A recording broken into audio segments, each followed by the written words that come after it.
What's up, MMA fans? I'm gonna come do a video review of a few cards that have happened a few weeks ago. Obviously, I'm sorry I haven't been on the wagon with the mixed martial arts. I've been watching and just haven't just been out of it.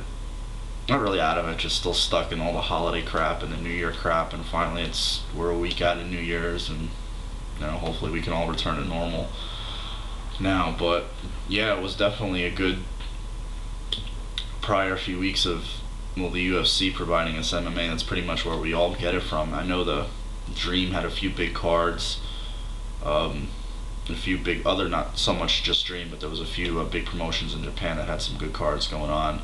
Aoki fought Eddie Alvarez, we all know, and a few other big name fights there.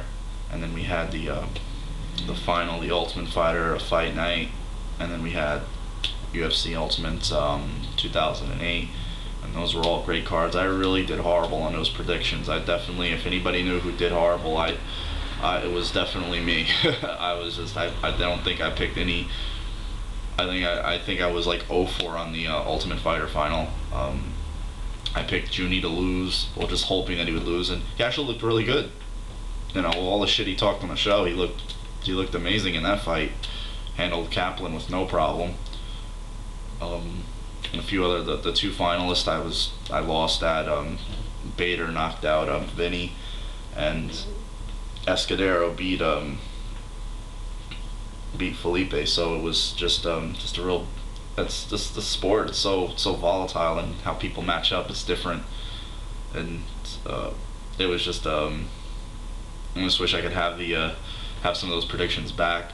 The big knockout of Anthony Johnson over Burns was a highlight that we'll see definitely on some future reels and clips. It was a phenomenal head kick, vindication for the eye poke, and then there was the fight for the troops. I'm sorry, and those were all good fights. Swick looked great. He finally showed that same kind of relentlessness, that killer instinct that we saw him have early on at 185, and he just totally walked through Goulet. Jim Miller was a huge surprise over Wyman. I picked Wyman to win that fight, and he just grinded out a relentless decision over Wyman. And it was one of those wars of attrition, but Miller ended up winning that. The knockout Koscheck had over Yoshida was amazing. And I'm so torn on the first season these days. Like, if you asked me a year ago and you asked me who would I pick as the most improved fighter from that show, I would have said hands down Kenny Forian. But knowing where Kenny came from with his Brazilian Jiu-Jitsu, and now his striking is so much better. And the fact that he fights 30 pounds south of where he was fighting, and you look at Koscheck, I mean, he was the wrestler, just that's all he was. And now it's just, his stand-up is definitely good enough, or a hell of a lot better than anybody could have ever predicted it went. And he's knocking guys out now that he's doing it too much. He knocked out Hazlitt with a head kick, finished him off, and Koscheck's showing a pretty good chin. He took some big shots from Thiago Alves in their fight, and he was able to weather it. He lost, but still he still did a good showing. Then he came back and beats Yoshida with just a stiff knockout. Another highlight reel knockout is just stiffened him up. And those are all really good cards. So you got to see some good fights there. And then 2008, Ultimate 2008 was, I don't think the UFC could have, in terms of putting the card together, I don't think they could have, and result-wise, I don't think they could have hoped for anything more than what they got, because it was, I don't think we saw one decision. Congo, pretty after exchanging groin strikes with Mustafa, and then I don't care what nobody says, that second one, the one Congo did to him was definitely intentional. He lined it up and he went right at it, but he ended up brutal ground and pound. It was a phenomenal finish. Vanderlei got, that was a very bad knockout, reminiscent of a Crow Cop head kick, Dan Henderson left hook. It was a brutal, stiffened up knockout. Rampage gets his vindication for the times he's been knocked out by Vanderlei. There's obviously a lot of talk. There's a lot of bad blood there, and anytime you hear fighters talk, well, things are different now. His training camp's better, and maybe that is the case with Rampage. I just think Rampage does better when he's just kind of doubted.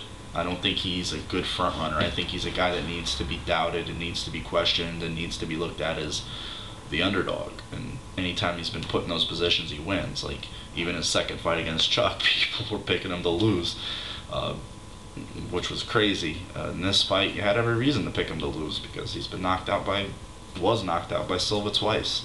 But he comes back and finishes him with a huge hook, and that there's no other definitive way than that than to clean off the slate.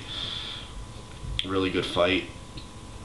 I believe the next fight we got to see after that was the Dalloway Mancinzo fight, and that was again, I didn't really think much of that fight, but in terms of before it happened, but Dalloway came in and showed some pretty good resilience. He was definitely hurt, survived a choke that he was in for a good 30 seconds, and ended up winning a ground and pound victory.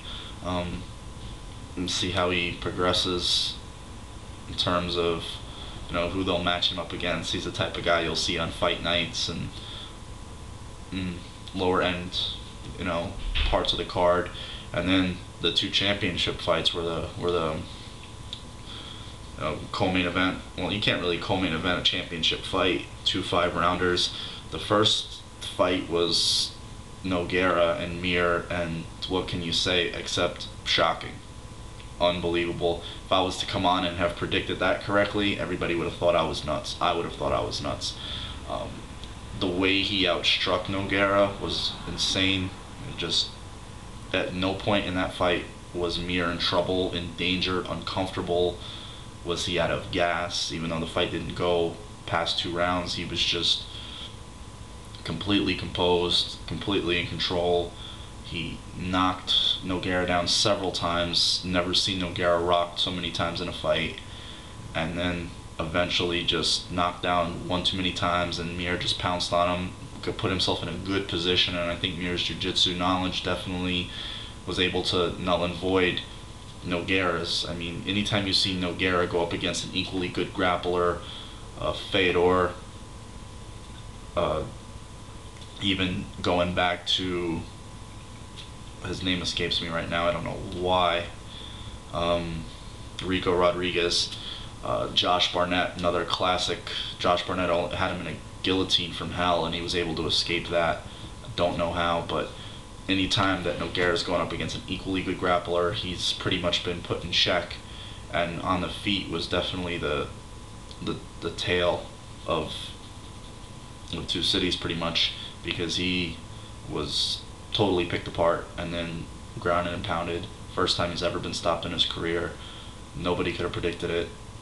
And I think there's some validity to what Rogan was saying during the broadcast about guys, how much damage they can or can't take throughout their career until they just kind of finally hit that wall where they're knocked out a little bit easier, knocked down a little bit more frequently. Gym wars that they've gone through, all the fights that we haven't seen in terms of, especially Vanderlei doing the bare knuckle stuff down in Brazil for years before he did the Pride stuff. So we'll see what happens where they both go. There's a lot of talk that Silva will go down to 185, and I think that's a good weight class for him. He's definitely a small 205er. The 205ers generally walk around pretty close to well over 225. He's at 215 at best. So before cutting the 10 pounds. So we'll see what happens with him. I think that at 185 he'd definitely have a, similar to what Vitor's doing with his career, look a lot better, be able to, use his size and his strength a little bit more. Now onto the main event, well, co-main event per se, or other championship fight. Light heavyweight championship. Forrest Griffin, Rashad Evans, another fight where everybody was picking Rashad to finally lose a fight, and mostly was obviously anytime it's a popularity contest, Forrest is going to win it because of the first season, and he's the somebody the fans identify with more than Rashad Evans. But how far has he come? Wow. I mean, I could remember watching the second season, and he's running on the treadmill, and Dana's saying that Rashad and the guy who walked out of the house, I forget his name right now, he just kind of said, I'm stressed out, I'm anxiety, and he left. We're the two weakest links in the house, and Rashad had to fight so many fights that season. Hughes was picking on him constantly. But who would have thought that, we're talking about him being the best 205er in the world, but there's no doubt he is right now. And the way he's won his last couple of fights, just flatline Chuck Liddell, ground and pounds Griffin. I think he's just so athletic, and his movement really, more than anything, it doesn't just throw fighters off, it really frustrates fighters because they're not able to find their range as much. I think Griffin had a good strategy though, trying to slow him down with body kicks. He hurt Rashad with a few body kicks early in the fight because he's seen him wince. Didn't really hit that leg kick as much as he did against Rampage. Rashad did, like he said, have a slow start, was feeling him out, and then everybody forgets because of the knockouts that he's had about his big wrestling base, able to get that takedown. Griffin was playing with a little bit of a lazy guard and ended up getting caught and ground and pounded. I don't know about his body flailing like he said he was. I think he was tapping. I think his brain took over and he was tapping without even knowing it. But Rashad, UFC light heavyweight champion, can't do nothing but respect that. I'm probably gonna see him fight Rampage later on in the year. Definitely interested in what's gonna happen with Shogun this next week. My opinion, hopefully he comes out, and there's no reason why he shouldn't walk through Mark Holman. Mark's a guy who's really not, I don't think he's in touch with himself anymore. He kind of reminds me of Ken Shamrock at this point in his career, in terms of not being realistic about his place in the sport and stuff like that. Mir, Lesnar, rematch. I think Mir wins again. There's just too many ways for Mir to win. There's pretty much one way for Brock to win. He's not going to submit you. I don't think he'll outlast you.